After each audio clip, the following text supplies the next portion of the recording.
भारत समेत G7 मुल्कों का दोहरा मयार। बैनुल-अक़वामी एटमी मुआहदे पर दस्तखत न करने वाले इसराइल की खुलकर हिमायत कर दी। मुश्तरका बयान में कहा इसराइल को अपने दिफा का हक हासिल है। ईरान कभी जौहरी हथियार नहीं रख सकता। मुसव्वदे में ईरान इसराइल कशीदगी कम करने पर जोर दिया गया। तनाज़ा ख़त्म करने का मुतालबा शामिल करने पर अमरीकी सदर ट्रंप ने G7 ममालिक के मुश्तरका बयान पर दस्तखत ही नहीं किए। इसराइल में जुर्रत नहीं कि पाकिस्तान पर हमला करे। नेतन्याहू का बयान पुराना ही सही, लेकिन हम नज़रअंदाज नहीं कर सकते। हम पाकिस्तान की खुद मुख्तारी और सलामती को किसी तौर लाइट नहीं लेते। जो मैली आंख से देखेगा उसकी आंख निकाल लेंगे। नायब वज़ीर आज़म इसहाक डार का सेनेट में पॉलिसी बयान। कहा पाकिस्तान का एटमी प्रोग्राम मुल्क की दिफा और खित्ते में इस्तेहकाम के लिए है। इसराइल पर एटमी हमले से मुताल्लिक कोई बयान नहीं दिया।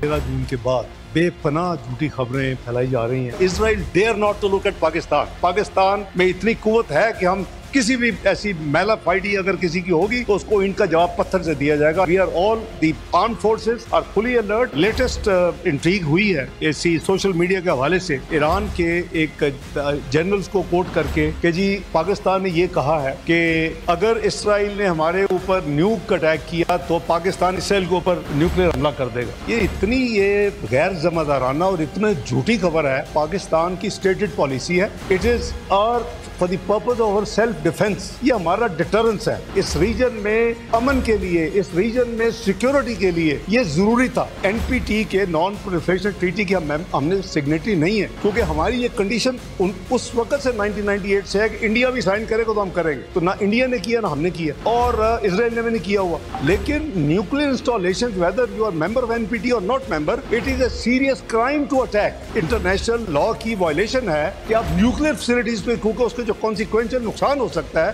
That is unimaginable. हमें सबको बड़ा एक तो मुहतात होके मेरे समेत बात करनी चाहिए। इट्स नॉट यानी को बच्चों का खेल नहीं है। ये एक सीरियस किस्म की वॉर शुरू हो चुकी है। नेतन्याहू का जो बात की, कोई हमने लाइट ना लिया है ना इंशाल्लाह लेंगे। अल्लाह के फजलो करम से जो मैली आंख इसकी तरफ देखेगी उसकी आंख निकाल देंगे और ईंट का जवाब पत्थर से देंगे इंशाल्लाह। जहाँ कौम की सॉवरेनिटी, कौम की टेरिटोरियल इंटेग्रिटी, कौम की सिक्योरिटी, कौम की हिफाजत की बात होगी, we are all one. Iran की खुद मुख्तारी, सलामती और इलाकाई सालमियत को खतरे में डालने वाले किसी भी इकदाम की मुखालफत करेंगे। चीनी वजारत खारजा का ऐलान। खित्ते में कशीदगी को बढ़ाने की कोशिशों को मुस्तरद कर दिया। मशरक़ वस्ता की सूरत-ए-हाल पर गहरी तशवीश का इजहार किया।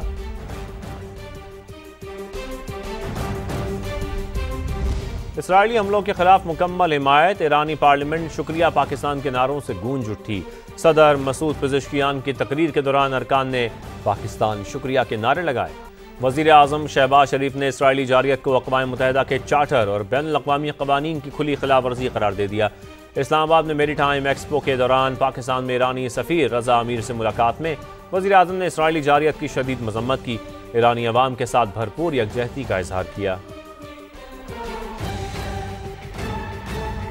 ईरान के साथ खड़े थे और खड़े रहेंगे।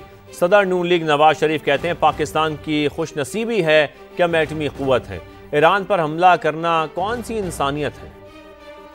पाकिस्तान की खुशनसीबी है कि पाकिस्तान आज एक एटमी मुल्क है और हम खुदा न खास्ता इसको कोई जंग के लिए अपने आप को एटमी क़ुव्वत नहीं बनाया, बल्कि पीस के लिए बनाया है। अमन कायम रहे और दुनिया में अमन कायम होना चाहिए। और जो इसराइल ने भी ज़्यादती की है ईरान के ऊपर, और मैं समझता हूँ कि बहुत जुल्म है। ये तो ऐसे ही उठ के तो किसी को आके हमला कर देना, किसी के घर को आके जला देना, ये कोई बात है? ये कौन से मुआशरे में ऐसा होता है? हम बिल्कुल खड़े हैं, ईरान के साथ खड़े हैं और खड़े रहेंगे इंशाअल्लाह। ईरान का एटमी अदम फैलाव के मुआहदे से निकलने का इंदिया। तर्जुमान वजारत खारजा बोले पार्लियामेंट मुआहदे से निकलने के लिए बिल ला रही है। सहूनी रियासत ने सिफारतकारी को नुकसान पहुंचाया। अमेरिका की जिम्मेदारी है वो मजबूत मौके में इख्तियार करे। इसराइल ने उस वक्त हमला किया जब मुज़ाकरात जारी थे। अमेरिकी इंतजामिया इस जारियत में शरीक जुर्म है। इस वक्त मुज़ाकरात की बात करना बेमानी है। और आपको बड़ी खबर दें, ईरान इसराइल पर तारीख के सबसे बड़े हमले की तैयारी कर रहा है। ईरानी मीडिया का कहना है कि इसराइली सरजमीन पर इस बार शदीद मिसाइल हमले होंगे। पासदारान इनकलाब की जानिब से भी खबरदार किया गया है कि इसराइली शहरी फौरी तौर पर तल अवीव खाली कर दें। ईरानी फौज का कहना है कि इसराइल ने रिहायशी इलाकों को निशाना बनाया तो कोई जगह महफूज नहीं रहेगी।